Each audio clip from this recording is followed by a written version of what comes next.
Hi అందరికీ, నేను మీ శివమల్లాల. Tag Telugu ప్రేక్షకులందరికీ ఒక సినిమా గురించి చెప్పాలి.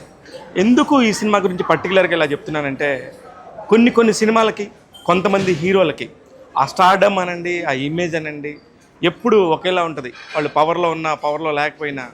అలాంటిది ఒక పవర్ స్టార్ అనే పేరున్నోడికి పవర్ ఉంటే ఎలా ఉంటుందో అందరికీ తెలుసు. అతను సినిమా చాలా రోజుల తర్వాత వస్తుంది.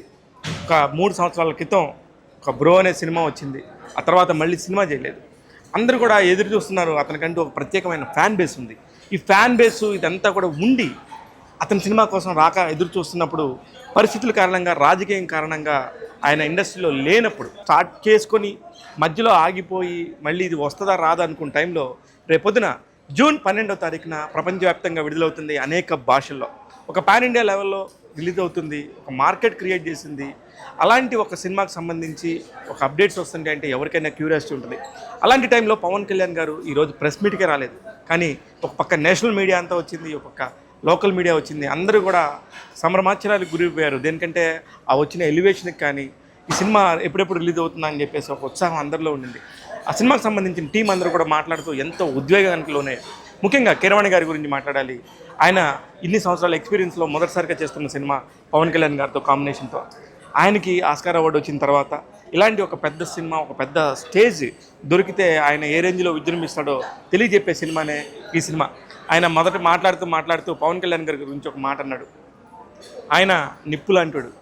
ఎలాంటి నిప్పు అంటే ఆ నిప్పుకి అప్పుడప్పుడు వర్షం వస్తే అక్కడ నీళ్ళ చినుకులు పడితే ఆగిపోద్దాం, కానీ పవన్ కళ్యాణ్ మామూలు నిప్పు కాదు, కార్చిచ్చు లాంటి వాడు.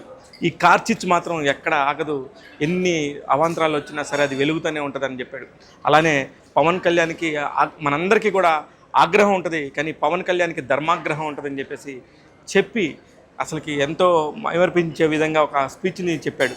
ఈ సినిమా ద్వారా ఒక మంచి మ్యూజిక్ ఇవ్వడానికి ప్రయత్నిస్తున్నాను, అహోరాత్రాలు కష్టపడుతున్నాను, చాలా తక్కువ టైం ఉంది, ఈ తక్కువ టైంలో చాలా మంచి మ్యూజిక్ ఇవ్వడానికి నా వంతు ప్రయత్నంగా నేను ప్రయత్నిస్తానని చెప్పేసి కీరవాణి గారు చెప్పడం.